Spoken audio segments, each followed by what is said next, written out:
Hey guys, welcome back to another video. My name is Vincent Minotti and we are working on my C5 Corvette. In the past month, I know it's been a second since I've posted a video, but we've actually accomplished quite a bit in the little bit of time and weekends that we've been able to work on the car. We got the transmission in about a month and a half ago to 2 months ago. It's fully set up for road racing, along with getting all of the suspension set up and cleaned. There was 24 years to 25 years of gunk buildup on these, and now they are pretty much fresh. They look like a brand new part. I've gotten all the suspension cleaned, done, and set up and ready to go for bushings and ball joints to be able to go in. The differential is now also finished, so we will be working on that, mounting up the differential to the transmission, most likely in this video, but if not in this video, then it'll be in the coming videos. We completely cleaned all the gunk and goo out of the front of the differential, along with trying to keep these bolts clean and the mating surface completely clean. I sprayed the entire thing kind of like a gloss, semi-gloss black, so it doesn't look like that horrible casting anymore. The mount is still on it. I did take off the billet centerpiece so that that doesn't get hit with black. Since these were already black, it's okay. We blacked out the bolts as well. The back cover I'm going to shine up and get just this little bit of paint off, so that'll look really nice because that's what you see from the back, and then all the rest of it will be black. We move over to the torque tube. So with the new throwout bearing that goes on here, I did have to chisel these out quite a bit, so I'm going to finish this up, see how it's not completely flat, so I'm going to make sure that's really nice and finished. This one is already finished, and then I did the bell housing as well to match up to this so that it'll fit in, because I have the extra long speed bleeder, and then a really nice feed for it as well. If we're going to move on to the transmission, I have a full billet plate on the front, which adds a lot of rigidity to the entire case, along with extra sprayers, a manual pump, and it's all billet internal, synchronized gears, so I can still drive it on the street. I believe 5th and 6th is synchronized, and then 1 through 4 is partially synchronized.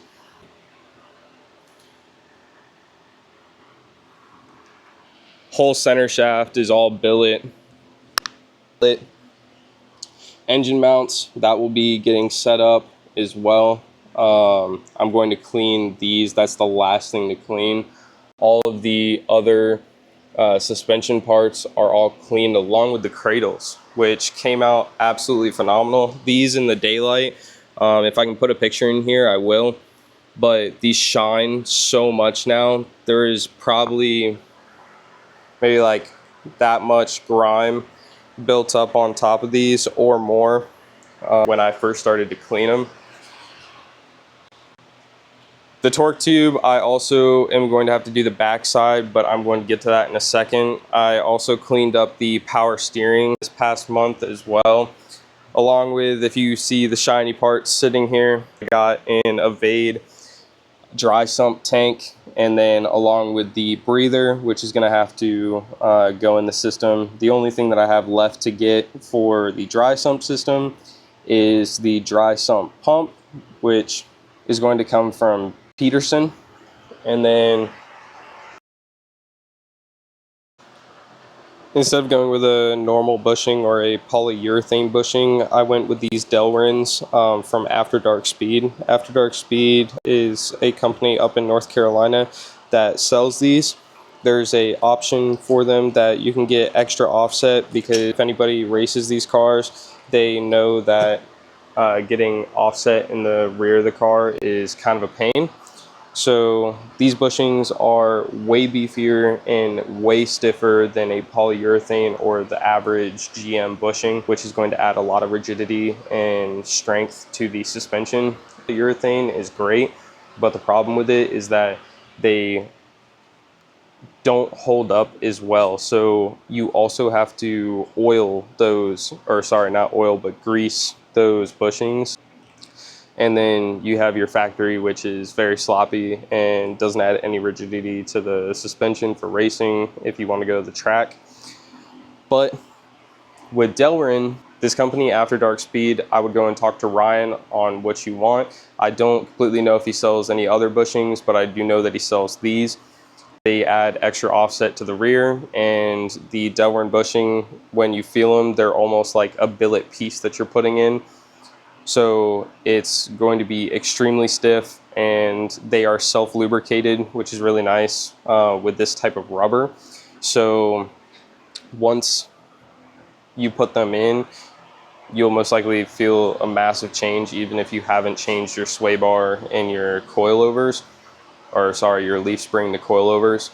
But personally, I've gone to a full coilover from BC Racing and a massive front and rear sway bar, and then now switching to these, the suspension will be a lot better. And then I'm still sorting through on what joints I want to do.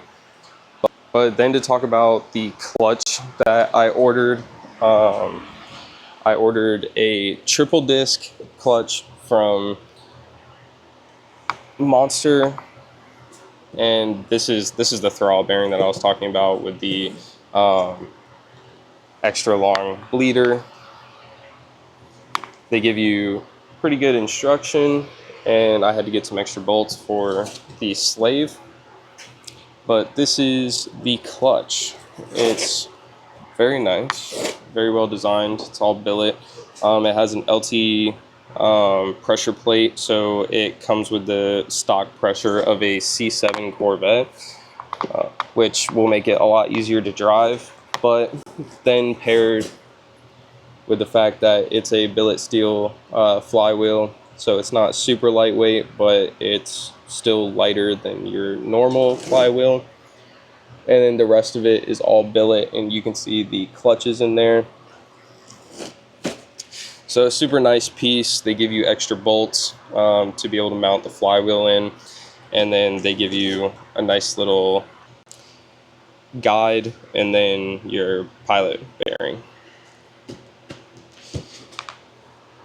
It's a great piece. Can't wait to put it in. It'll be going in most likely this weekend, as long as I get the valve, because I accidentally nicked the orb on the outside of the slave, which that is from Tick Performance. If you guys want any of these parts, I'm going to put the parts in the bio of this video so y'all can go and access them. I picked all these because I'm shooting for over 1,000 horsepower to the wheel, and that's pretty much the goal with the car, is to get to that horsepower number, but also be able to retain that horsepower so I can have different levels if I want to go to the drag strip, do roll racing, grudge racing, and then obviously be at the track. Alrighty, so we need to get this ground down. It's nice and smooth again, and then this is already done, so we don't have to worry about that. But this bit is absolutely cooked because aluminum tends to melt into the threads of it, so I'll end up having to get a new one of these. But luckily I have plenty, so I just swapped it out, waiting for the air compressor to come back up.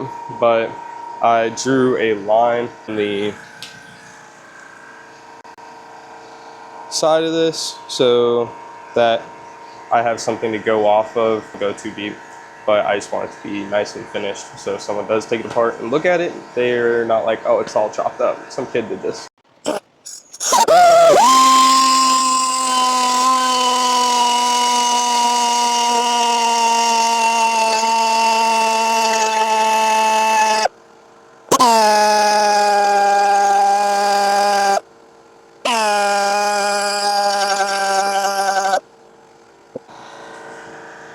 Alrighty, so now that that is shaved down, we're going to take a piece of sandpaper and just get the edges off of here.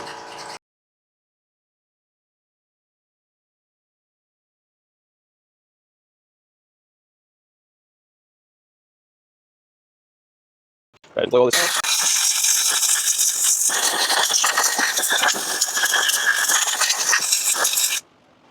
Alrighty, so now that I grounded this out and sanded it down, it looks a lot better finished. No rough edges. Same with this one, looks a lot better as well.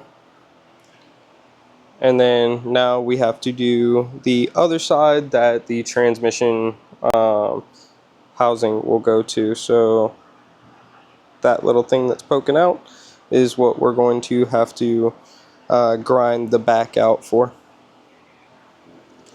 Alrighty, so we are going to get this put up there. It's actually pretty light, so it's pretty easy to kind of move, play with as we're doing it. But we do need to move this over a little bit. And then this is also the platform that we made for the entire drivetrain. So the entire drivetrain will go on here. The back end will go over there. Most likely we're just gonna put a piece of 4x8 or 2x8 across the back so that the rear cradle can sit on it. But or I'm going to take another little piece of this top piece wood and put it along the back. It's all pressure treated, so it should be fine. It has 6,000 pound wheels on the bottom of it, so we're going to be able to eventually put the entire car on here with the drivetrain and take the lift out of the floor, so then we can do all the interior stuff. Because actually, I also failed to mention at the start of the video that our roll cage is here. So this will be going on the inside of the car. I got a 4-point roll cage. I have some major plans with the radiator for that, the fans, and some cooling, and then a fuel tank that's going to end up going back there. So soon enough, that'll be in. Hoping maybe by the end of next month, I'll have the roll cage and the fans and everything welded in along with pretty much the entire drivetrain. So now that we're going to get back to this, I already have a little spot marked out. So these bolts line up like that.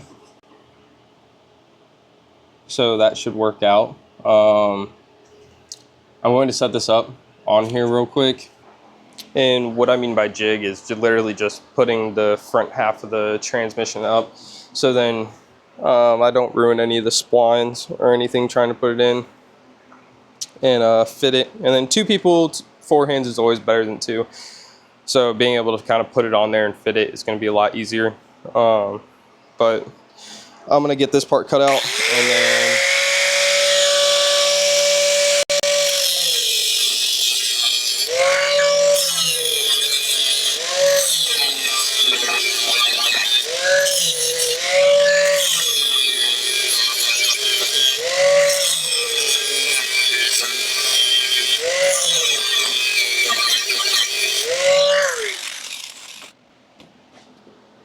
alrighty. Now I can take a small hammer and, or maybe even screwdriver, pop these out real quick. Just use a normal hammer, get them out. Should be able to just pop them out, just like that. May not even need a hammer. This one you don't. Actually, maybe. Yeah, this.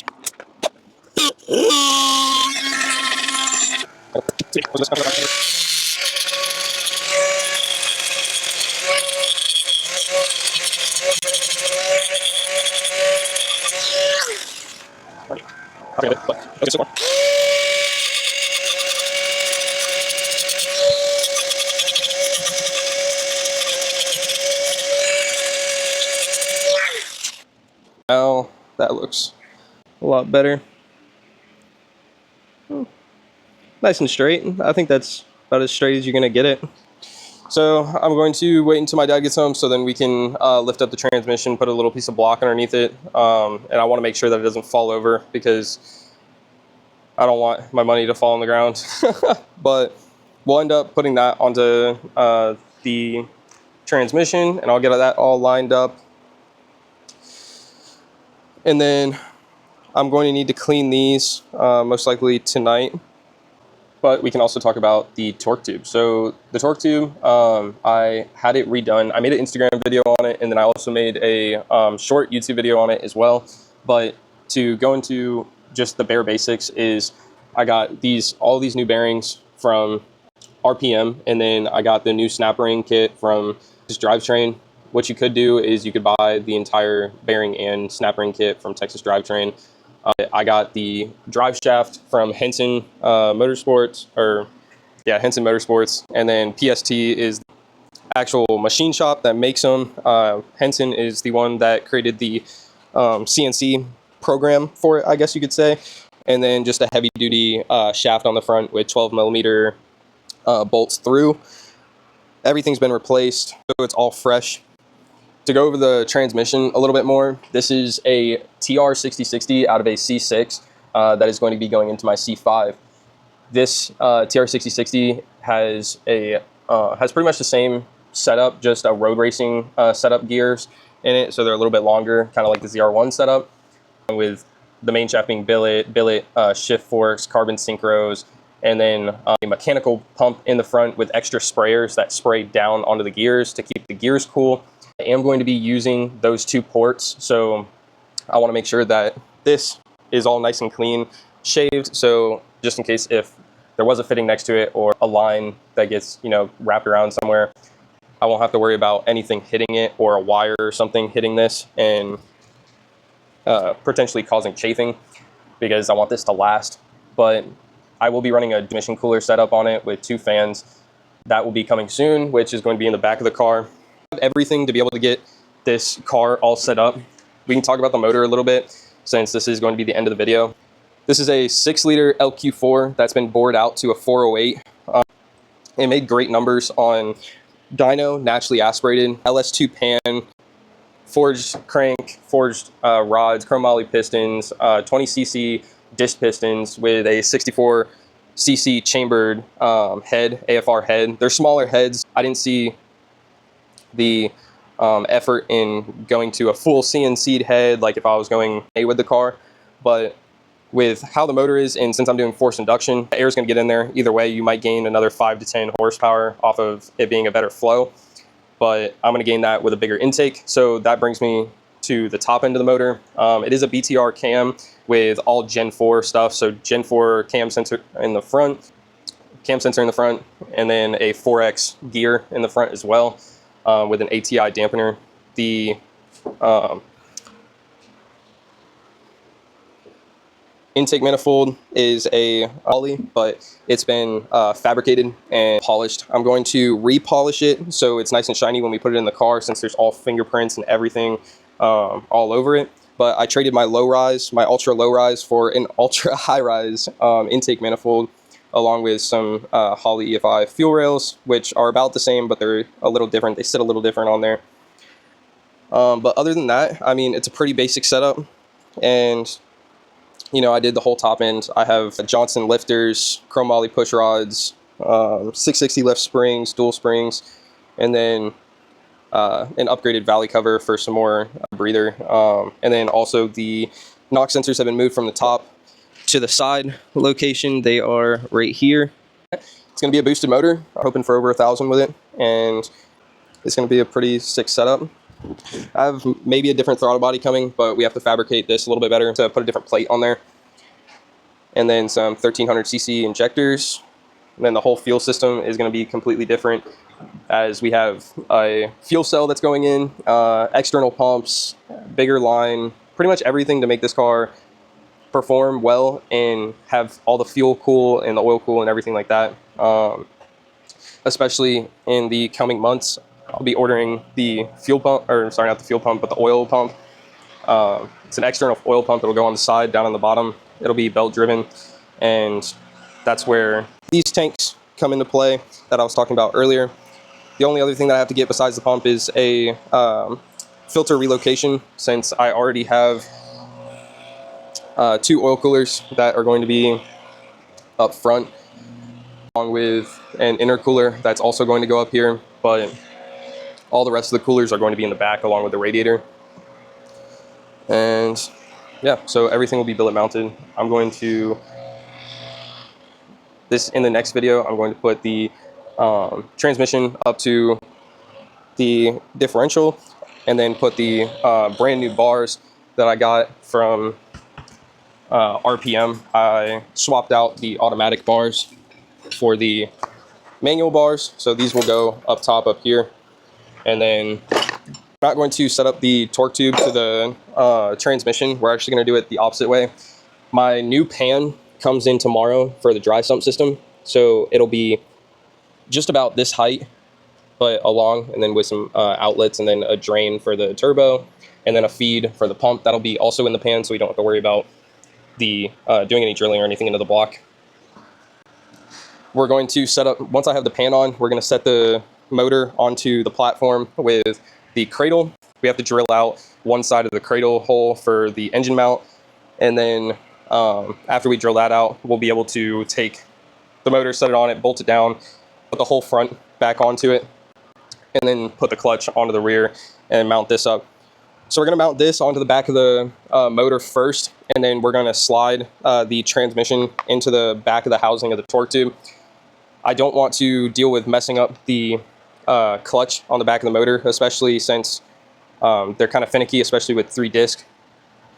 But it'll be a lot easier taking just this portion and sliding it into the back of the torque tube. I believe this is going to be the end of the video. Thank you guys for watching. Don't forget to like, subscribe, and comment down below what you guys want to see next. We're going to be putting the entire drivetrain together in the next video, since I'll have my oil pan, but we'll probably make a video on just the clutch alone as well, because that's kind of a process and you have to measure a bunch to be able to get the throw right in it. But that doesn't matter. I'll explain that in the next video. But thank you guys for watching. Stay safe out there, and I'll see you in the next one. Peace.